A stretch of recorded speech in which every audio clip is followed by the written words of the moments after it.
Our next speaker will be talking about a gateway to China.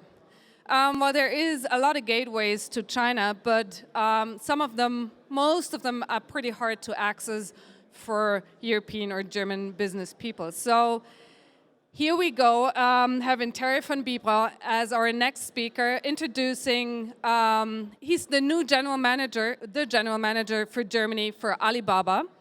And he'll be talking about how we much quicker and easier get business done in China. And I just asked him, he has he's pretty known around here. His CV stations like Amazon, he built Amazon up from scratch here in Germany. He also worked for Yahoo for a long time and Karstadt.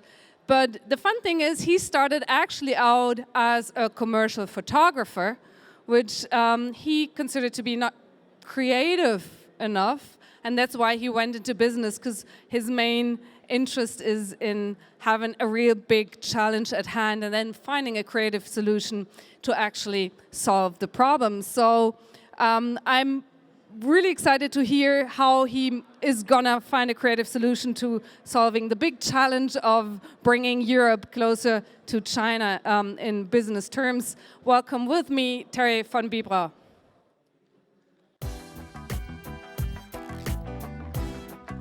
Well, the stage is yours, and there are some commercial photographers around here, so maybe you want to give some career counseling later. We can have a chat afterwards, yes. So you've aired my dirty little secret. As many people go from a business and then seek a creative hobby like photography, and me it was the other way around, but I have to really say, as we discussed before, in business, when you're trying to find a solution to something, and no one can actually tell you the solution, it requires much more creativity than actually going off and taking a picture. And Alibaba has certainly over-delivered in terms of the need to find creative and powerful solutions to an incredible opportunity. So what I want to talk about today, I will touch on Alibaba, but my main subject today is actually much more about the new China playbook. China, obviously a very important subject. China was the host country here last year, and there's been a lot of press about China almost every day because of the size, but because of all the things that are happening. And for a company like Alibaba, it's very important for us to help people understand the opportunity in China. So I joined Alibaba 3 months ago as our German ambassador. Why an ambassador role? Alibaba is a rather complex company. We have 11 or 12 different platforms. All of those except for 2 are in Chinese. So when I meet with a company here and they want to figure out, well, what do these guys do? You know, show me their website so I can get a sense of what they're doing. They can't actually figure us out because the majority is not accessible if you are not familiar with the Chinese language and the Chinese market. So this is actually my role and my team's role is to meet with companies here to understand what is their ambition in China, what is their current business in China, and to say which of our platforms, which of our businesses can help them do so. So I'm here at the CeBIT with my colleagues from our business-to-business team, from our cloud team. These are 2 of the many platforms that we have. So I go into our presentation, and I'll give that a little technology nod to the colleagues. There we go. So briefly about Alibaba before I focus more on China in general. You know, most people know Alibaba from our IPO last year. It was the largest IPO in the history, 25 billion raised.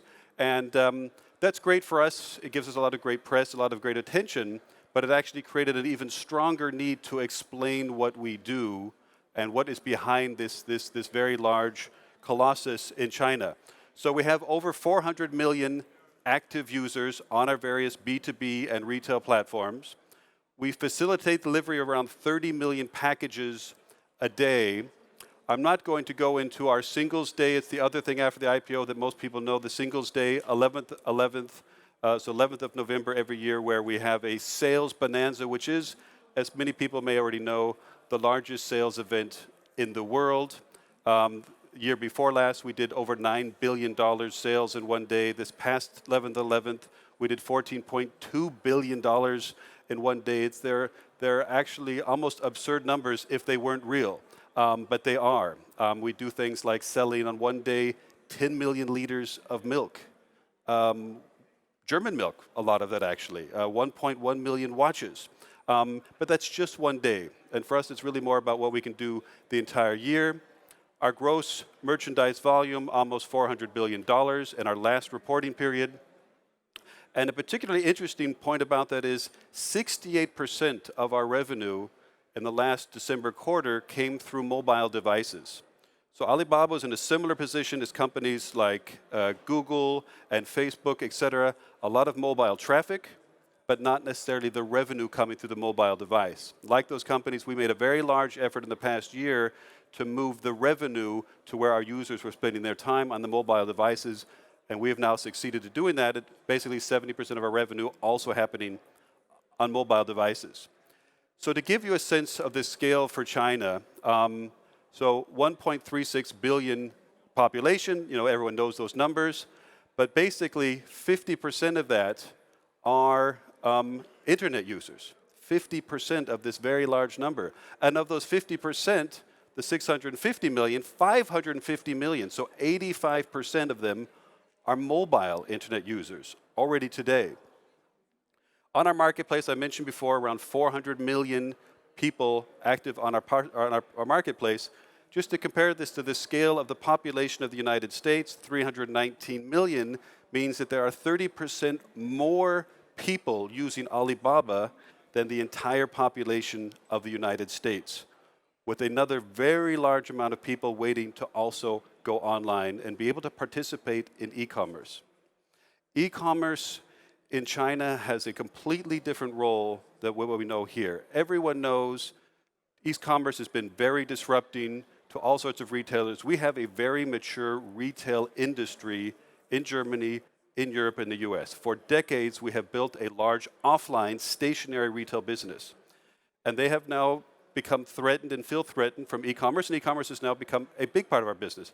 But e-commerce in Europe is still only roughly 12% of total retail volume. Everyone talks about it, it's still only 12%. In China, e-commerce is roughly 50 to 60% of total retail. It's on a completely different scale. It's not just because it's stronger, but it's because there's much less stationary retail business that developed in China. E-commerce leapfrogged normal commerce in China to become the main course. Not the side dish, not the dessert, but the main course in retail.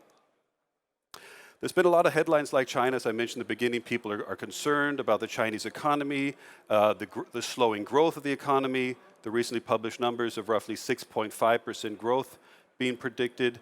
That's a huge number for any other country, but it's less than the percentage growth that China's had in the past, and that's made people nervous. So, been a lot of headlines about that. But it's the trajectories of growth in China remain simply humongous. And I can use that word because I am half German, half Californian. So this is humongous growth. If you look at the growth that's predicted to come by 2020, that's an incremental growth in consumption of $2.6 billion. Now let's compare this to Germany. Germany at 1.8 billion growing to 2.3, which means just the extra growth in China, 2.6, is larger than the entire German retail number, including the growth of 0.5. So China is creating essentially an entire Germany economy when it comes to consumption growth on top of the already very large number. Very similar to UK going to 2.1, Germany going to 2.3, France going to 1.7, while China is adding 2.3 on top of the 4.2. There are three major forces, or mega forces as we call them, that are helping to drive this. One of these is the upward mobility in society, people having good businesses, business opportunities, jobs, industry creating wealth. And I don't know if many people know this. I was astounded when I heard it.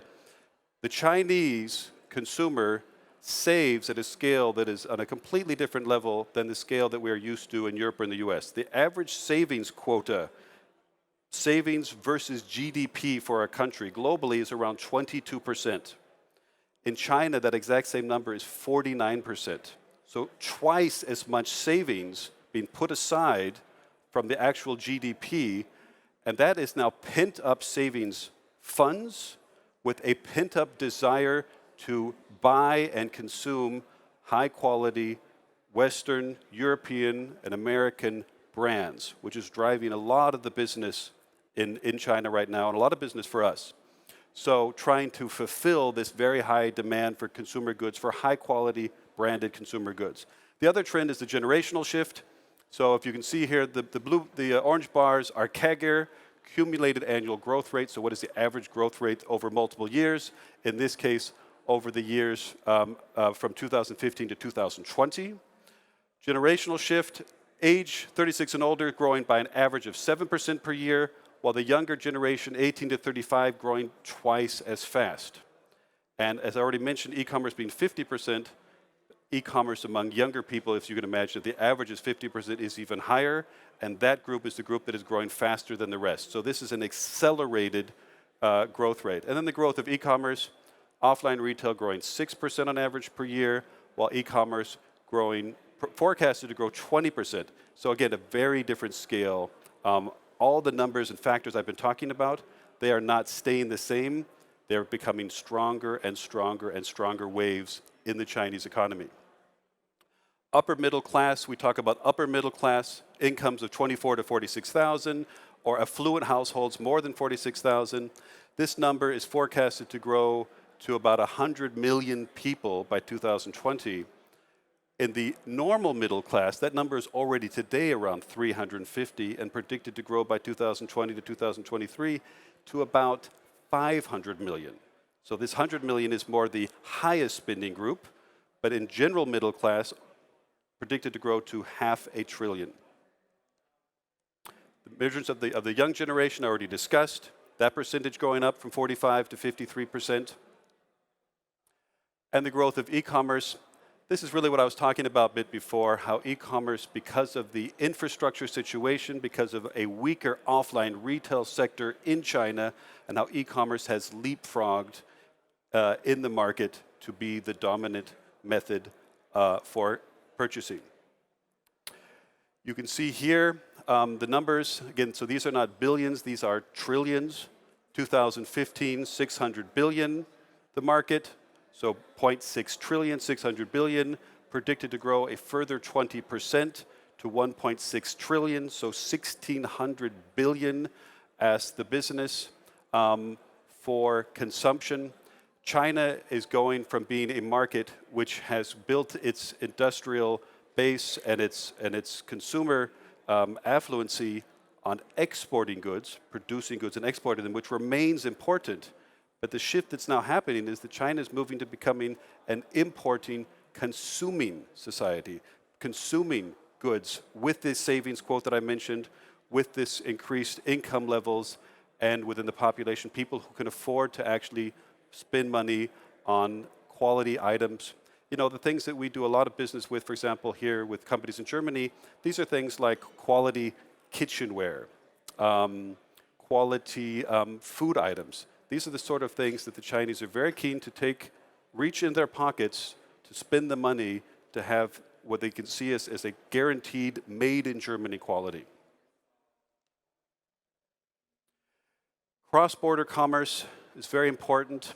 Alibaba's mission, to put it very simply, is we want to make it easy to do business anywhere.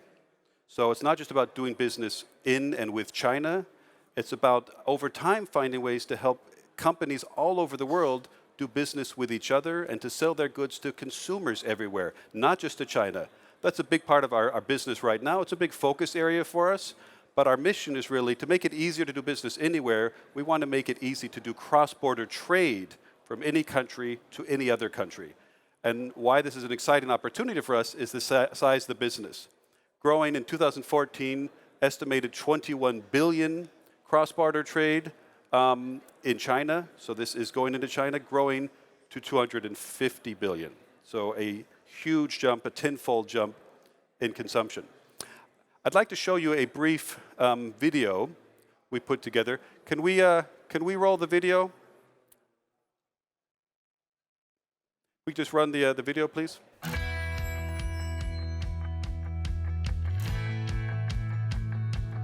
Modern China moves faster than you can imagine. We're rushing to work, to play, to take in new experiences. It's a really exciting time to live in China.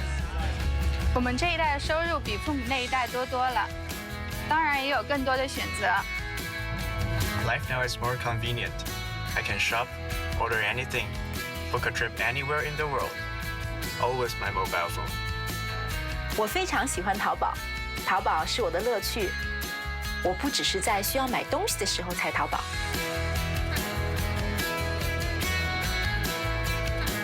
Even when I go shopping, I can compare prices and decide whether to buy online instead. 我住在中国农村，手机是我和世界的连接通道。大商场从来都不可能在我们村里开店，但是有了电商，我可以和城里的女孩一样时髦。最近我可以从网上购买最新鲜的挪威的海鲜了。从网上能买到世界各地的食材，真的很棒。我要给我的家人最好的，我一直都在找国外的最新产品。以前我都亲自跑到国外去买，或者请我的朋友帮我带回国。现在我在网上都可以买得到。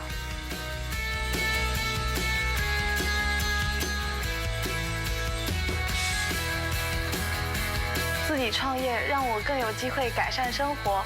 我在网上开了N小N和I小爱的童装店。我的公司从2个人发展到了现在的50个人。我还可以从手机端管理我的淘宝小铺，这样我有了更多的时间可以享受自己的生活。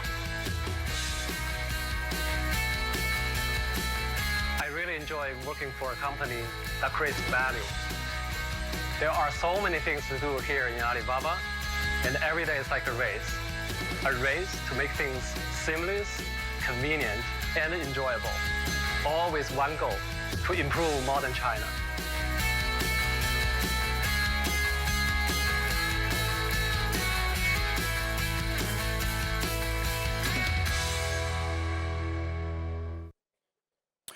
So in that video, one of the sections you noticed was the village and enabling e-commerce in the village, and that's actually one of our top priorities. One is globalization, the thing that I've been talking about today, and cross-border trade. Another one is what we call rural Taobao, and this is about when you saw that chart, and there was 1.36 billion population in China, but about 600 million who are not yet online. And a lot of those are located in rural areas where they cannot actually go online easily.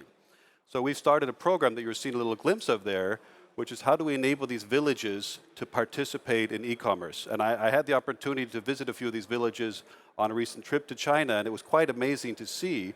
You have to imagine a relatively small village where there's basically one person who set up a shop. And the one I noticed, when I visited, she's there every day from 8 a.m. to 8 p.m., 7 days a week. It's a little shop. She has some goods on the walls that people need every day that she bought from us.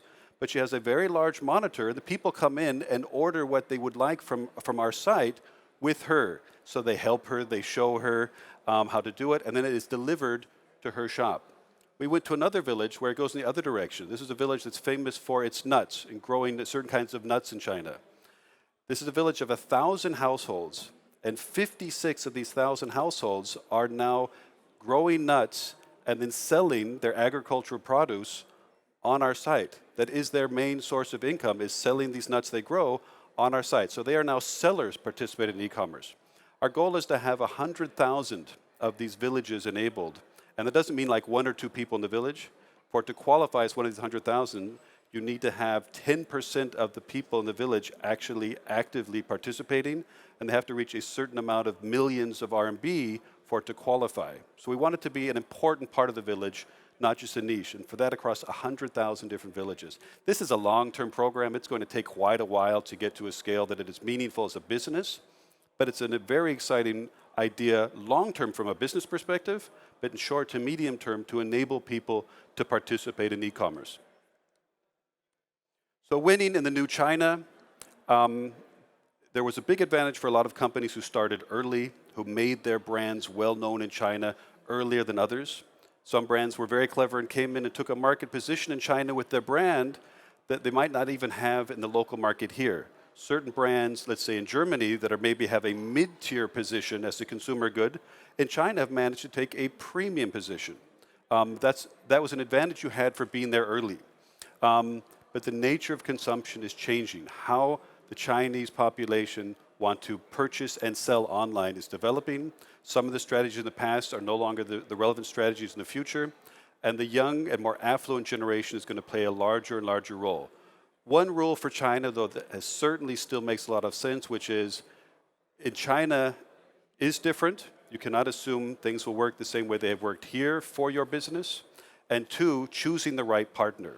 Choosing the right partners to work with is critical because it is a difficult, a complicated, and in some ways very different marketplace. So with that, happy to take any questions. I think we have time for a few questions. Any questions from the audience? Oh, we've got a microphone too? I do have a microphone, so if you want to pose a question to you want... Gentleman in the front row. Yeah, how about the language question in Alibaba website? The language? Language question, translations and so on. Yes, so Alibaba.com is available in English. You're referring to having more languages or? You talked about worldwide business and yes. the whole world doesn't speak neither Chinese or English. Yes. So in order to be able to do business everywhere, you would ideally have a website where you could not only have all languages enabled, but have two different languages speaking, right? So a Chinese seller in a village who's also not going to be speaking English and has no need to learn English can be selling things directly to a consumer in Brazil, in Portuguese, or somewhere else. That is not something we will be able to do in the short term, but that is obviously the sort of thing when it comes to doing global trade that is very critical. And machine translations, we've all seen, machine translations are not ideal, but they are getting better and better and better. We just launched a translation function on one of our social media sites. I've been testing it. You know, and it's like a lot of other translation tools. It's not perfect, but you can see and understand what you're doing. And when you're doing commerce, it's not about reading poetry. It's about understanding this is the product at this price, at this amount, with these sort of guarantees. And that's where machine translation can go a long ways. But that, for us, would still be a mid to long-term priority. Other questions? Questions. Some of the e-commerce companies are considering or have started some trials to go back into brick and mortar. Mm-hmm. Just, we see that, for example, Alibaba is dealing with gas stations in China as one opportunity for a distribution network. But what do you think about the general trend? Is it necessary even for e-commerce company to have, say, some brick and mortar presence? So I would say, so your question for me is really about omni-channel. Alibaba is the largest e-commerce platform in the world. But we don't actually see ourselves as a retailer. We see ourselves as a platform that enables retailers to come onto our platform to sell. But omni-channel is critical for Alibaba. It is critical for every retailer in the world. It is critical for every consumer brand in the world. Each of these, all companies in these sectors must find a way to take the value proposition that they have delivered in the past, what made them big as a stationary retailer if they've been around for 50 years, or made them successful as an online pure player in the last 3 or 4 years, all of them have a value proposition. What do they do? How do they deliver value to their business partner if they're B2B, or to the consumer? So here's the thing. All consumers have long since transitioned into pure omni-channel mode. Not just the young people, older people, everyone. They don't talk about it. No one says, I'm going to do omni-channel. But also no one ever says today, I'm going to go and buy some socks in a store offline this morning. Then I'm going to go online and buy some tennis shoes. No one does that anywhere in the world. They say, I need some socks, I need some shoes, and they are then influenced by all sorts of touch points, offline and online, social media, across the board, billboards, radio advertising, to decide who they're going to purchase that product from. So consumers are 100% omni-channel today, but many brands and companies are not. They're thinking, I need to build an online channel because I need to tap into that great online growth. It's a completely wrong way to think about it.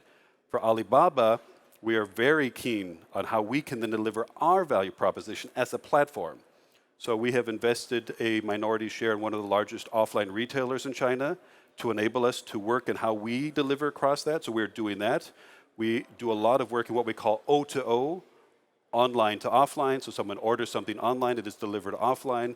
So omni-channel challenge for us is just as important as everyone else. We have a lot of exciting things we're working on it, but it is very much work in progress. But every company must face this challenge. Do we have more questions? And then I would have, oh, there is one.